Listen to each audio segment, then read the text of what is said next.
Саламатсыздарбы, урматтуу телекөрүүчүлөр.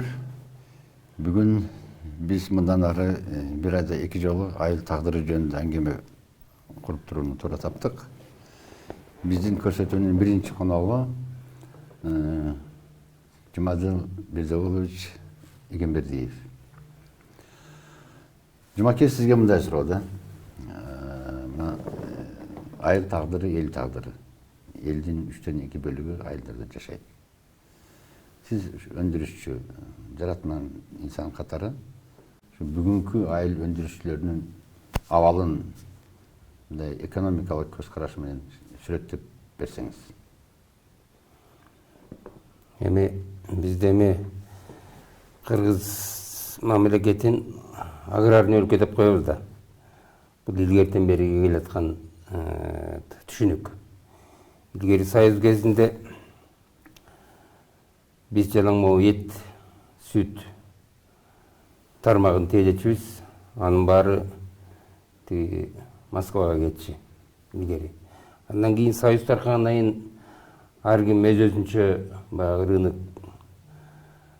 шарты боюнча жердин баары менчикке таралган, малдын баары менчикке таралган. Ошентип азыр биз рыноктун шартында жашап атабыз. Бирок майлы сүттүү жерлердин баары жанагындай ошол кездеги бийликте турган кишилердин колуна өтүп кеткен. Бирок ар бир баягы санап келген ар биринин семьясына, үй бүлөнүн башына карата, санына карата жерлер бөлүнгөн.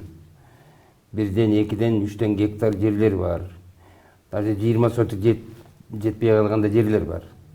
Кээ бир региондордо Югта, Баткенде, ош жактарда 1 гектар эмес 20 сотта жетпей калган жер бар.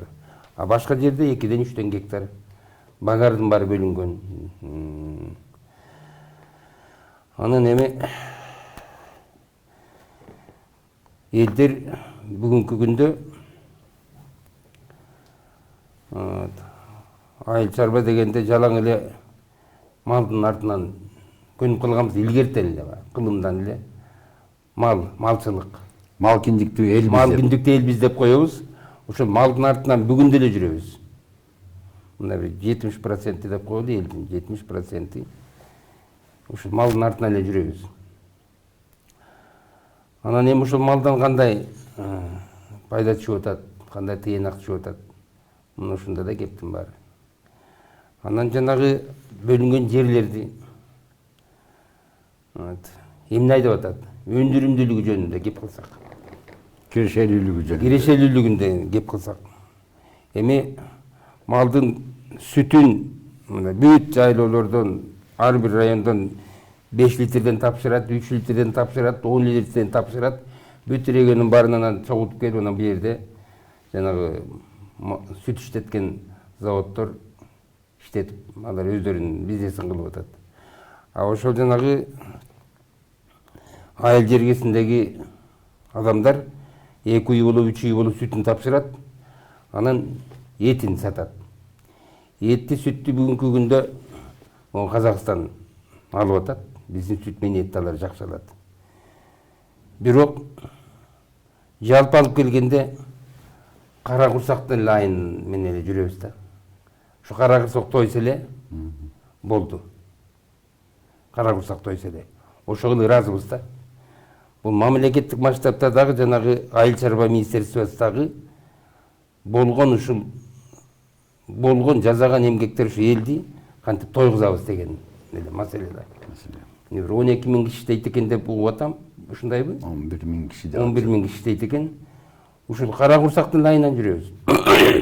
Мисалы жана өнүккөн мамлекеттерди алсак, Голландия, Европадагы.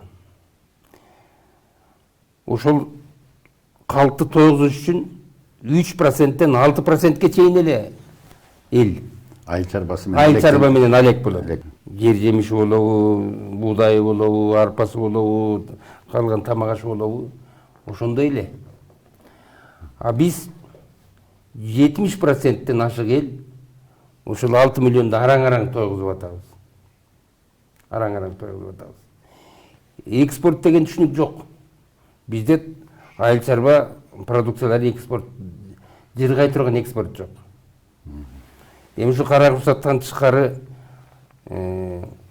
экспортто кылыш керек да. Экспорттон акча түшөт, доллар түшөт.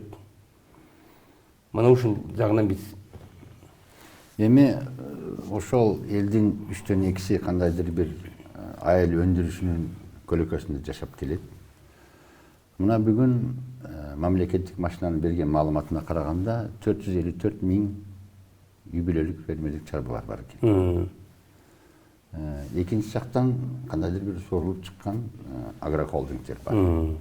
Кандайдыр бир эки канат болуп калды. Баягы 454 000 фермердин абалы бул өлкөбүздө бул социалдык жастык. Жок дегенде башка бирөөгө жумуш бербесе дагы өзүнүн өз экенин камсыз кылып турса, үй бүлөсүн киреше таап. Бул негизги көрсөткүч деп эсептейм мен, мисалы үчүн. Мына Нидерланды жөнүндө айтып атасыз, башка Европа мамлекеттери жөнүндө айтып атасыз. Сиз 10 жылдан кийинки фермердин абалын кандай көрөт элеңиз же кандай көргүңүз келет эле? Эми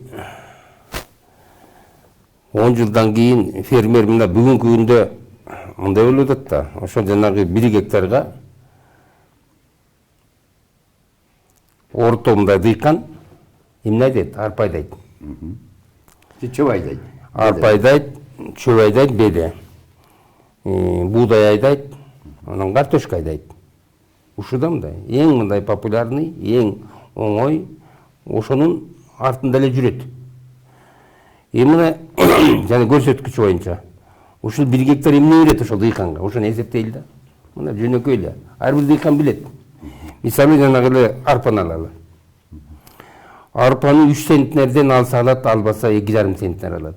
Ал 2,5 тонна деген сөз. Эми ушу 3 тонна, максимум 3 тонна алсын. Ошол арпаны болгон баасы чогултуп алып, кургатып алып, анан 15 сомдон араң сатат.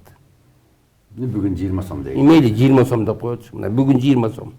Баягы 3 центтер 60 000 сом. Болгон мындай дүң каражат түшүп атат. Анын жанагы чыгашасын алганда 30 000 калбай калат атпайбы? 30 000 калбай калат. Туура. 30 000 деп коелу. 30 000 пайда 1 гектардан. 30 000 деген эмне ушул?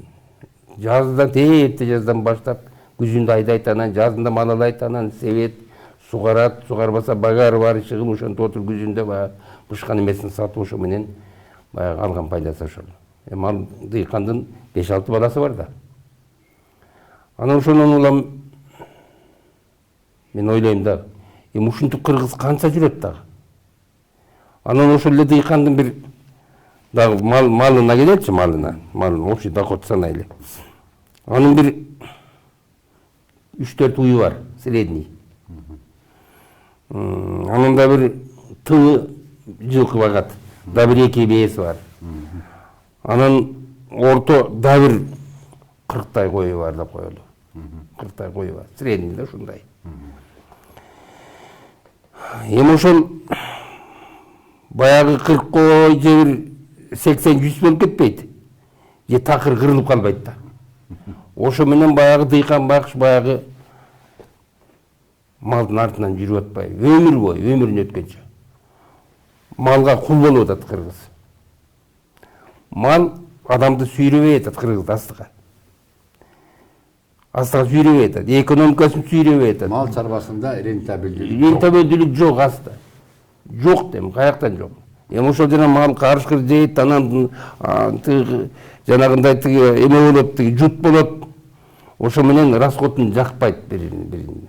Баягыдан эч доход түшпөйт. Эми түшсө алар кайра эле баягы чай чемегине жетет. Ошо менен баягы кыргыз үйүнөн чыга албай атпайбы? Үйүнөн чыгып тетиги бир курортко барып эс алай албай атпайбы? Тиги чет өлкөнү кой. Бир курортко нормально барып келе албай атпайбы? Мына ошентип кыргыз өмүр бою малдын артынан, мал күндүктү деп коебуз. Биз ошол эле илгерки адатыбыз менен малдын артынан жүрөбүз. А мал кыргыз астыга сүйрөбөй атат. Менин байкашымча акыркы жылдары бир аз жылыш бар. Misal için teknikалық өсімдіктерді қызылшаны өздөштүрдүк. Қызылшанын арифметикасы biraz жоғары. Ой, аны бар айдай албайт. Бар айдай албайт. Чүйделі шартаға келишпейт. Чүйде дагы бардык жерде чүйдөн айдаса болот, мисалы, негизи қызылшаны. 50 тонна алсаңыз, жанагы килограммына 3 сом 20 тинден төлөгөндө 160 000 сом выручка, валовая выручка. Арпаны сатпайсыз, біз 60 сом деп мисалы үчүн. Biraz жогору, бирок түйшүгү оор, чыгымы көп. Бул рентабелдүүлүк дагы биздин канаттандырбайт. Эми мына чүйөрүн айдаса болот, бир эле кант заводу бар, туурабы? Кант кайынды.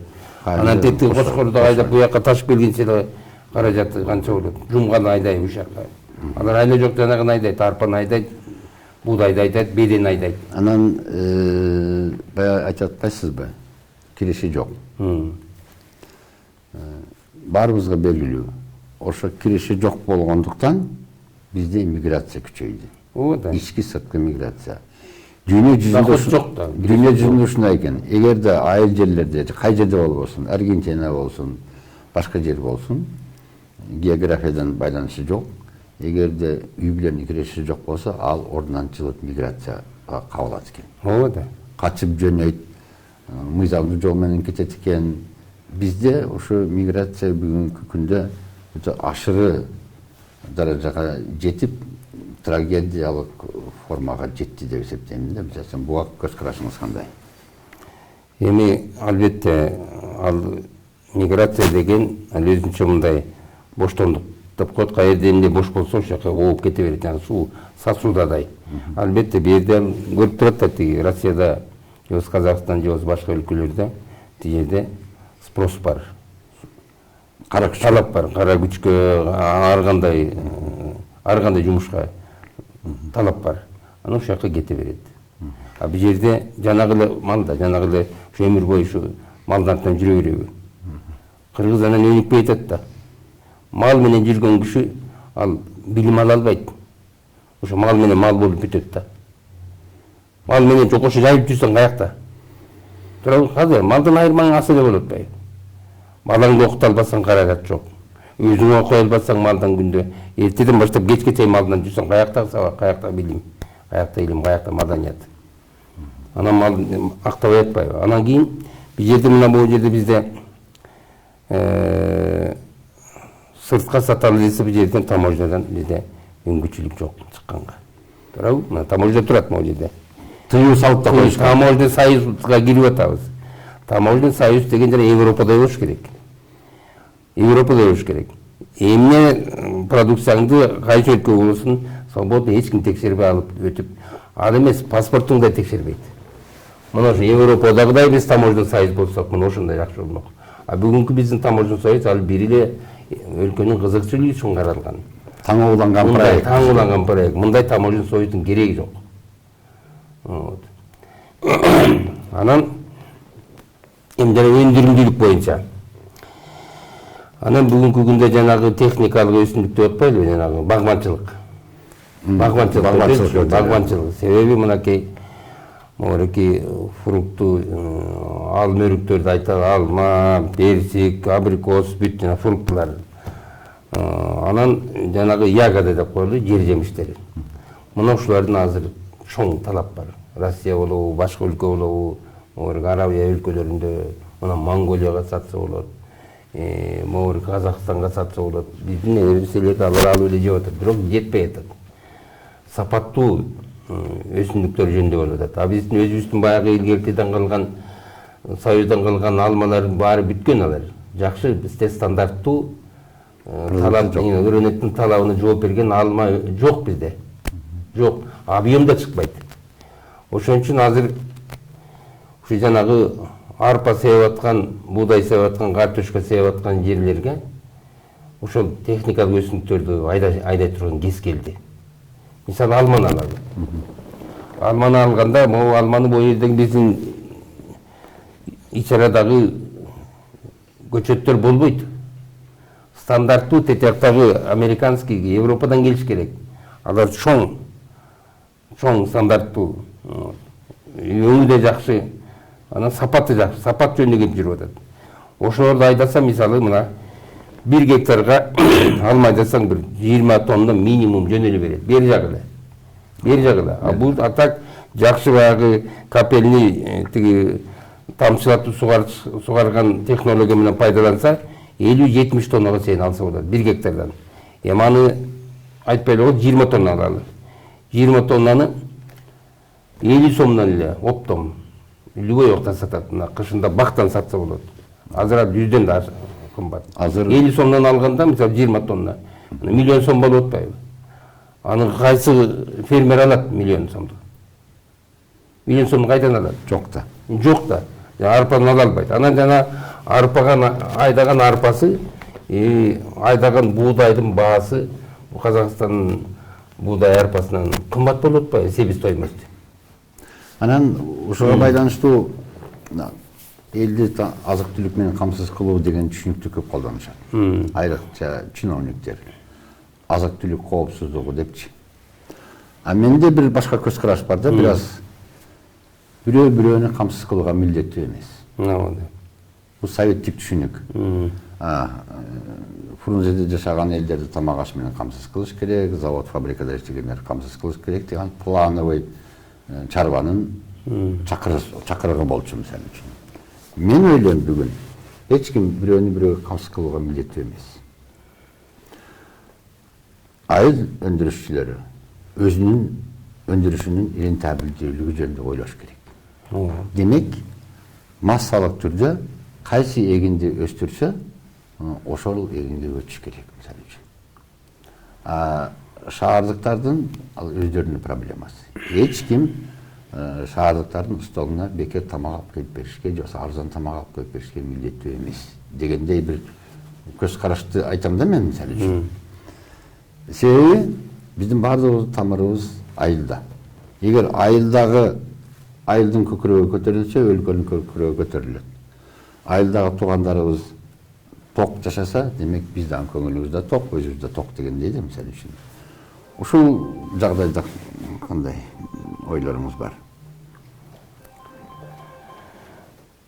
Эми бул жагдайда жанагы жерлерди ар ким эле өзүнчө бөлүнүп алып, жанагы техника жагы да кыйын болуп атпайбы? Техника. Ар ким өзүнчө техника алып, муну механизациялаштырыш керек да. Жанагындай бириктириш керек. Бириктирген кандай? Ар ким өзүнүн жери калат.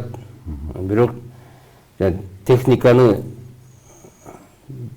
бүт ошол мисалы регионго бир МТС тап коебузбу? Ошо МТС керекпи дейм да. МТСти коюп, уюштурсайын. Идея көтөрүлгөн. Услугасын койсо ар ким. Анан ар ким өзүнчө бир мала техника сүйрөп жүрбөйбү? Антпестен бир ушундай азыр кандайдыр бир деңгээлде машина трактордук станциялар бар дейлик, менчик. Ар бир айылда аябай алдыңкы механизаторлор бар. Алардын кадыр баркы өтө жогору, техникасын жакшы караган жигиттер ошо өзүнүн да эгинин карап, айылына чөйрө кошуна колоңдун баардыгына кызмат көрсөтүп, услуга көрсөтүп келе жасат. Бул жердин бир гана аксап жаткан жери бизде арзан техника жок болуп атат. Сырттан колдонулган тракторлорду арзан алып келүү алиге чейин жөнгө салына элек. Мен муну инженер механик катары жакшы билемин. Муну айдап жүрбөйбүз биз мисалы үчүн 2010-15 жылкы машиналарды мисалы үчүн. Эми ошолорду кредит катары мисалы айыл чарба фермерлерге кредит катарында берилсе, лизинг катары колдонулган тракторлорду бербейт экен лизингке. Жаңы болуш керек. Анда жаңы болсо анда демек ошол мыйзамга өзгөртүү киргизиш керек. Себеби мыйзам фермерге кызмат кыла турган болуш керек. Пайдалануу ошондой кылса, мисалы пайдаланылган тракторлор бар да мисалы, дагы бир 20 жыл жөн эле жүрө турган. Толтура. Бирок баасы 2 эсе арзаныраак жаңысына караганда. Ошондон айыл чарба ошо тиги фермерлерге карата ушундай лизинг ачылса, мисалы, ушундай ачса, анан элдерге жакшы болот да. Эми мына 30 жылдык тажрыйбабыз бар. Билесиз, 90-жылдардын башында барыбыз каранан жеп калган элек. Жалпы өлкө боюнчачы. Андан кийин ошо үлүштүн бир бөлүгүнө буудай айдап алдан чыгып кеттик. 97-жылдарга барып анан кийин ак буудайдын анан кайрадан дасторконубузга кайра келди да. Эми белгилүү бир тажрыйба бар. Бирок ушул тажрыйбаны топтоп туруп биз айылдагы фермерлерди кайсы тарапка жетелешибиз керек. Ушундай тажрыйбаны көрүп атасызбы өлкөдө? Азыр эми могуреки багбанчылыкка жетелеш керек. Агрардык саясат барбы ушундай өлкөдө? Анда жок да, жок Өкмөттүн болуп атат ошо, жок болуп атат да.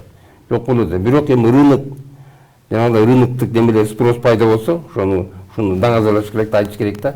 Мисалы мондай продукциялар спрос бар, бияка сатылат. Переработкаларды койсо, мисалы, переработкаларды анан фермерлер анан керектүү нерселерди айдашат өздөрү. Алма болобу, персик болобу, малина болобу, клубника болобу, ежевика болобу, эмне болсо ошону айдашат. Спроска жараша болот дейм да. Спросту түшүш керек, переработка кылып. Жөнөкөй фермерлер менен жанагы агрохолдингдер пайда болду, кандай деп ажырым пайда болду деп айттык. Ооба. Бунун келечеги кандай, эмне менен бүтөт? Сиздин пикириңиз кандай? Мунун келечегин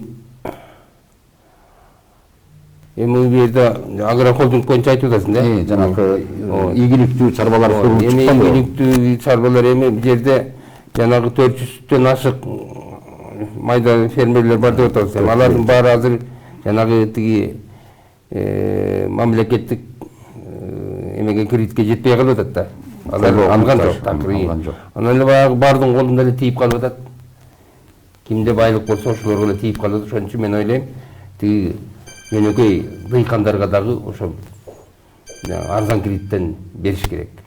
Колдоо көрүлүш керек. Өкмөт баардыгына бирдей мамиле жасасын. Өкмөт баарына бирдей мамиле кылыш керек. Ошондой саясат ошондой керек.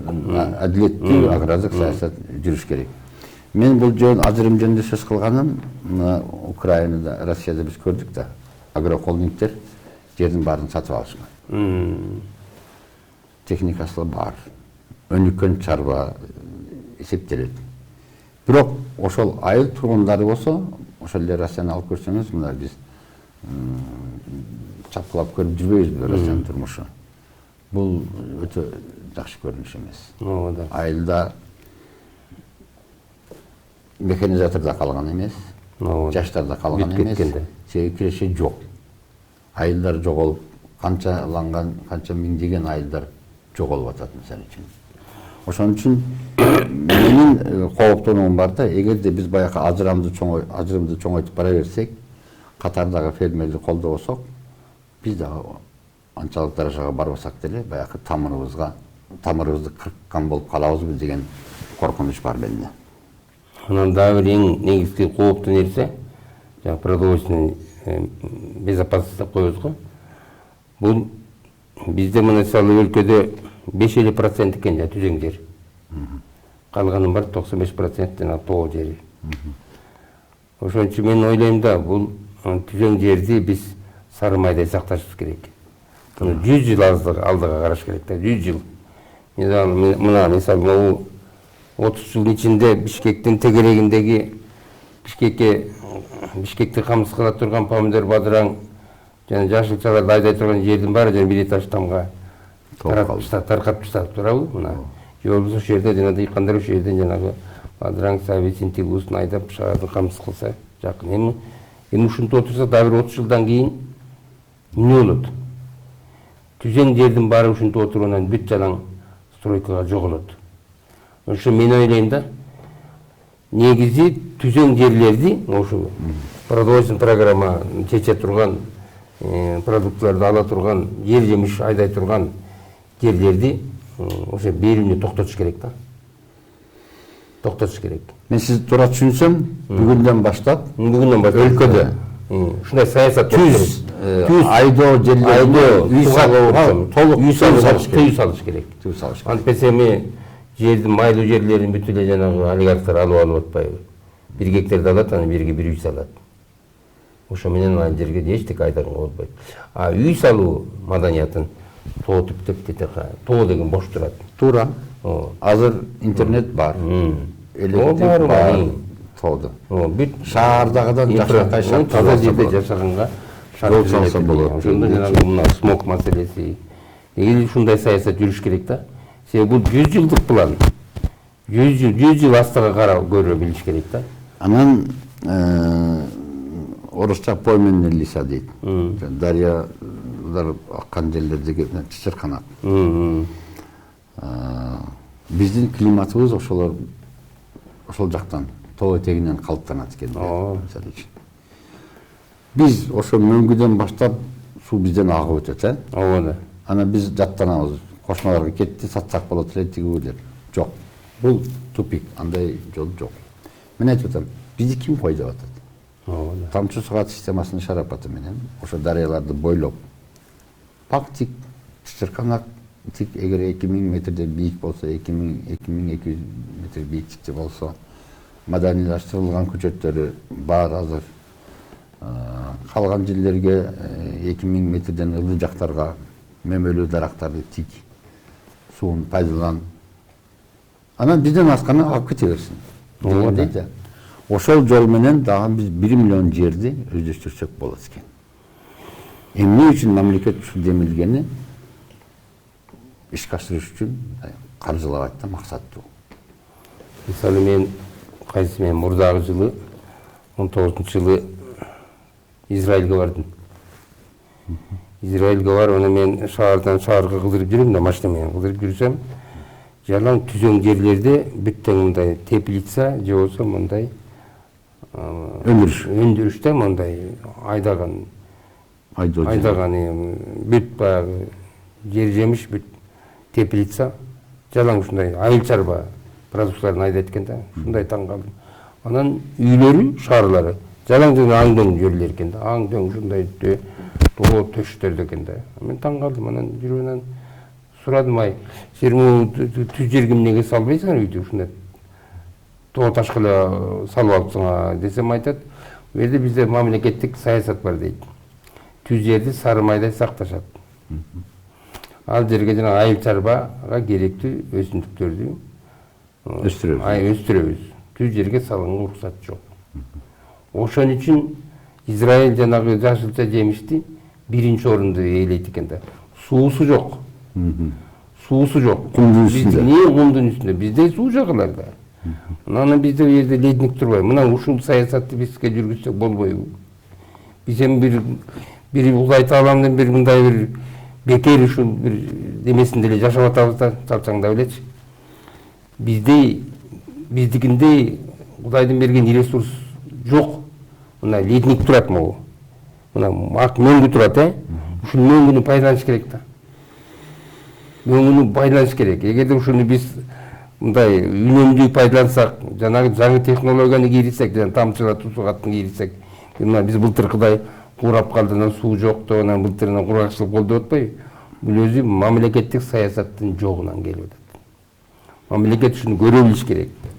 Демек, бизге азыр ошо айыл чарба продукцияларынын алгачкы тепкичи. Сапаттуу продукция өндүрүштү жолго коюшубуз керек. Албетте. Сапаттуу картошка, сапаттуу кызылча, сапаттуу жүгөрү, сапаттуу арба, сапаттуу өрүк, алма дегендейчи. Жана сугат технологиясын туура чечиш керек. Технологиялык жаңы тепкичке көтөрүшүбүз. Сууну туура пайдалануу. Эгерде биз жаңы технологияларды трансформация кылып бизге турмушка ишке ашырбасак, бекер сөз. Айылдагы фермердин да курсагы тойбойт. Шаарда да. Ошондо бар анан жана экспорттан кийин. Экспорт кийинки маселе. Экспортко өтөт да ошентип отур. Мен ойлойм, эң жакшы базар бул ички базар. Риск жок. Башка жок. Себеби биз дагы сапаттуу дасторконго жеттик буюрса. Кудайдын кулагы сүйүнсүн. Азыр кыргыздын столунда сөз алма бар, банан бар, тейлик жер жемиш бар. Биз өзүбүз тойбосок, башка кимди тойгузат элек? Андан кийин мен ойлойм да, дагы бир саясаттын токотор жери өзүбүздө өндүрсө боло турган продукцияларды импорт кылууга толук тыюу салыш керек. Ал тоже. Эмне үчүн биз башка жат өлкөнүн фермерлерине жумуш беришибиз? Мамлекеттик саясат. Ушуга кандай карайсыз сиз? Туура, муну жана регулирование деп коет, регулировка. Ошону мамлекет тескеп туруш керек. Бирок жана Эскерткенде. биримдигине кирип алдык эле команданы ооба. башка борбордон берип атпайбы? Аны тескеш керек да. Мамлекеттик саясат болуш керек. Кайсыл продукциялардын ушул экспортко налогун көбөйтүп койсо анан кийин эле ошондой регулировка кылыш керек да. Налогун көбөйтүп коюш керек. Вот, ошентип анан тескейт да. Кыскасы, Жумаке, чоң рахмат сизге. Биз айыл тагдыры жөнүндө сөз кылат экенбиз. Өз ара катардагы кишилер, сизге окшогон өндүрүшчүлөр өз ара кеп кеңешип, ушундай ийри отуруп, түз кеңешип, келечекте мына биздин жаштар, агробизнеске кытаган жаштар аябай көбөйдү.